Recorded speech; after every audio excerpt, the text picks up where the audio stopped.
Hello everyone, my name is Keith Milkey and today we will be exploring the wonderful world of gardening and how it has been most commonly associated with the female gender. First, I will start with a brief history of gardening, moving into some current issues in the hobby, then delving into why the art is most commonly associated with women, and finally I will detail my own personal experience with gardening.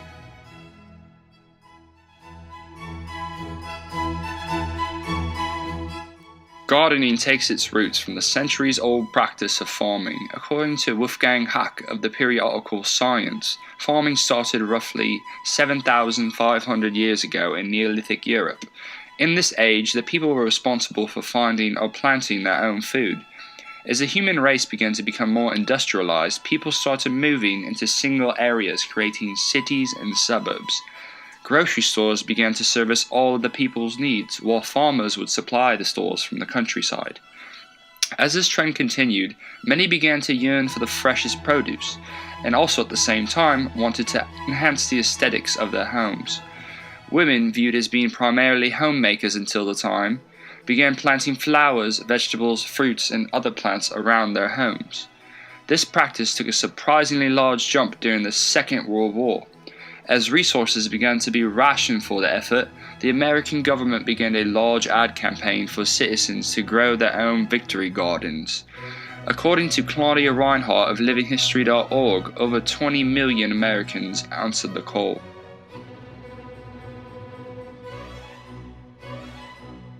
Organic gardening is currently on the rise in most westernized countries. The term organic refers to growing plants without the use of pesticides or processed fertilizers to achieve a product that is most natural, avoiding any nasty chemicals that could cause humans harm.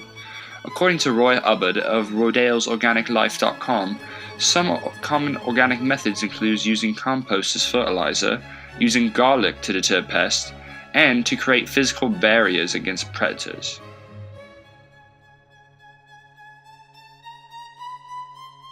According to Frank Marlowe, as far as 10,000 years ago, the first humans depended on a system of tribes which consisted of hunters and gatherers.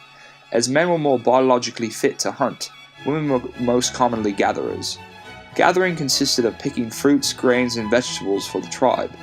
Although this example of early subservience to men is quite old, it shows that where the act of gardening could have taken its roots. Another prime example of how gardening became such a womanly activity is during the Second and First World Wars, again with the victory gardens. According to Charles Pack, while men were off fighting the war, women were stuck with finding food for their families, causing them to grow small gardens which were proposed by the United States government. This could have led to the stigma that gardening is only for the female gender. Finally, gardening is most commonly used as a way to display colorful plants in an arranged order, somewhat like the practice of being a florist.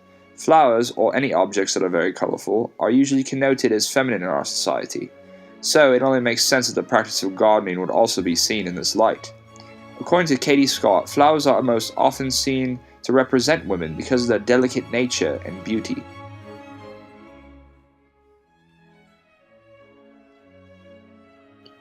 For my cross-gendered activity, I grew a small basil plant and tracked its growth over a period of 6 weeks. Throughout the growth of my plant, I was faced with many challenges. First off, my plant seemed to lay dormant for the first week or so when planted. I found out that one had to germinate the seed by keeping the plant covered with a thin sheet of plastic wrap to promote respiration.